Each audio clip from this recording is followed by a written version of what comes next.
Hello friends.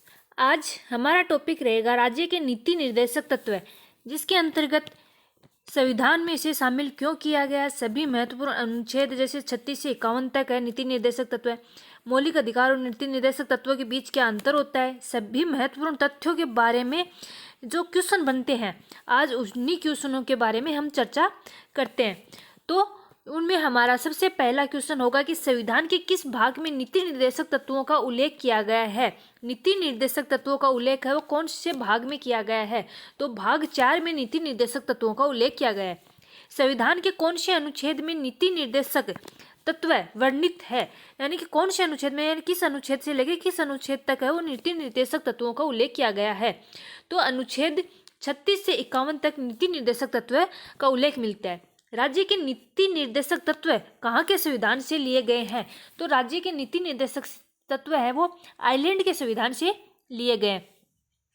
राज्य के नीति निर्देशक तत्वों का एक उद्देश्य क्या है, यानी कि नीति निर्देशक तत्व है उनका एक मुख्य उद्देश्य क्या होता है, किसके लिए होते हैं। धार्मिक लोकतंत्र स्थापित कर धर्मनिरपेक्षता का पालन करना, राजनीतिक लोकतंत्र को पूर्णता पर पहुंचाना, सामाजिक लोकतंत्र स्थापित करना, आर्थिक स्वतंत्रता प्राप्त कर आर्थिक लोकतंत्र स्थापित करना। तो नीति निर्देशक तत्वों का मुख्य उद्देश्य होता है सामाजिक लोकतंत्र स्थापित करना।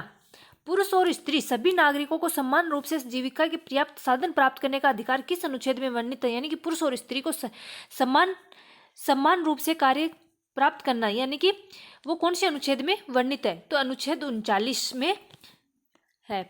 अगला, किस संशोधन द्वारा पर्यावरण से संबंधित प्रावधान नीति निर्देशक तत्वों में जोड़े गए हैं।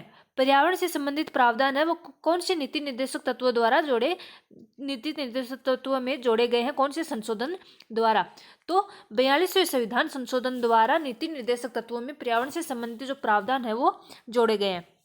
किस संशोधन में नीति निर्देशक तत्वों पर मौलिक अधिकारों को वरीयता दी गई है, यानी किस संशोधन द्वारा है वो नीति निर्देशक तत्वों पर मौलिक अधिकारों को वरीयता दी गई है, तो 42वें संविधान संशोधन द्वारा। निम्नलिखित में से सही कथन क्या है। कानून बनाते समय निर्देशक तत्वों का ध्यान रखना राज्य का कर्तव्य है। सही है। निर्देशक तत्वों को न्यायपालिका का संरक्षण प्राप्त है, न्यायालय द्वारा बाध्यता प्राप्त है, निर्देशक तत्वों को राज्य लागू करने के लिए बाध्य है। ये तीनों बातें गलत है, अपन को सही पूछा है तो सही अपना क्या है, 1 नंबर ही सही है। अगला, मौलिक अधिकार व नीति निर्देशक तत्वों में क्या अंतर है। मौलिक अधिकार और नीति निर्देशक तत्वों में अंतर पूछा है तो मौलिक अधिकार वाद योग्य, जबकि नीति निर्देशक तत्व है वो वाद योग्य नहीं होते। सही है। अगला, कि मौलिक अधिकार कानूनी है जबकि नीति निर्देशक तत्व है वो नैतिक होते हैं। ये भी बात सही है। मौलिक अधिकार राजनीतिक लोकतंत्र जबकि नीति निर्देशक तत्व सामाजिक और आर्थिक लोकतंत्र के प्रतीक है। ये भी सही है। उपरोक्त सभी अंतर है वो दृष्टिगत है। अगला, नीति निर्देशक तत्वों के अंतर्गत अनुच्छेद 50 किससे संबंधित है। अनुच्छेद 50 है वो किससे संबंधित है, कार्यपालिका व न्यायपालिका को पृथक किया गया है। अगला, कि किस अनुच्छेद के अंतर्गत समान नागरिक संहिता की बात की गई है। समान नागरिक संहिता की बात कौन से अनुच्छेद के अंतर्गत की गई है, तो 44वें अनुच्छेद के अंतर्गत। कल्याणकारी राज्य की संकल्पना का समावेश भारत के संविधान में है। कल्याणकारी राज्य की संकल्पना का समावेश भारत के संविधान में, यानी कौन से तत्वों में या अध्याय में है, तो कौन से में, मौलिक अधिकारों के अध्याय में, राज्य के नीति निर्देशक तत्वों में। कौन से में, राज्य के नीति निर्देशक तत्वों में।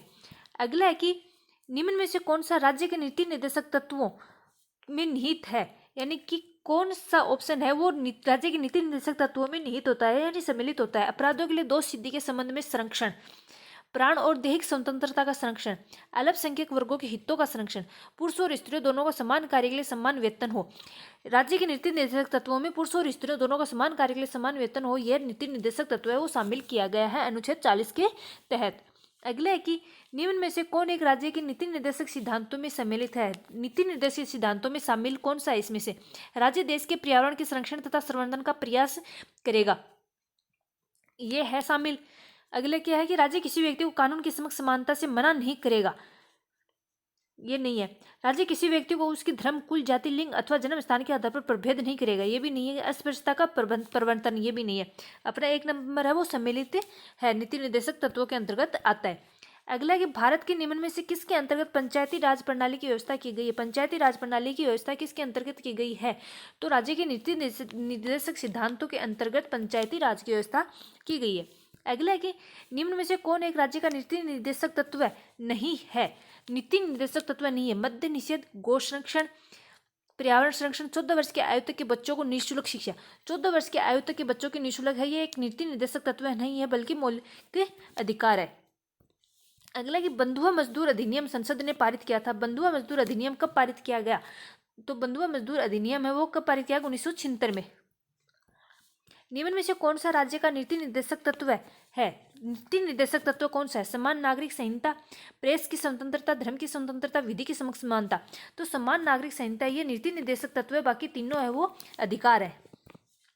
भारत के प्रत्येक नागरिक का कर्तव्य होगा कि प्राकृतिक पर्यावरण का संरक्षण में सुधार शामिल है। ये कौन से अनुच्छेद के तहत की बात कही गई है? ये तथ्य है वो कौन से अनुच्छेद के तहत आता है? तो अनुच्छेद 48A के अंतर्गत। अगला क्वेश्चन है कि संविधान के किस अनुच्छेद में भारतीय नागरिकों के मूल कर्तव्य शामिल है? भारतीय नागरिकों के मूल कर्तव्य कौन से अनुच्छेद में शामिल है? तो भारतीय नागरिकों के लिए मूल कर्तव्य है वो अनुच्छेद 51 क में शामिल किए गए हैं। इसी के साथ क्लास समाप्त होती है। पसंद आई तो लाइक करें, शेयर करें, कमेंट करके जरूर बताएं। अगर अभी तक चैनल को सब्सक्राइब नहीं किया तो द स्टडी पॉइंट के नाम से जो चैनल है उसको जरूर सब्सक्राइब करें।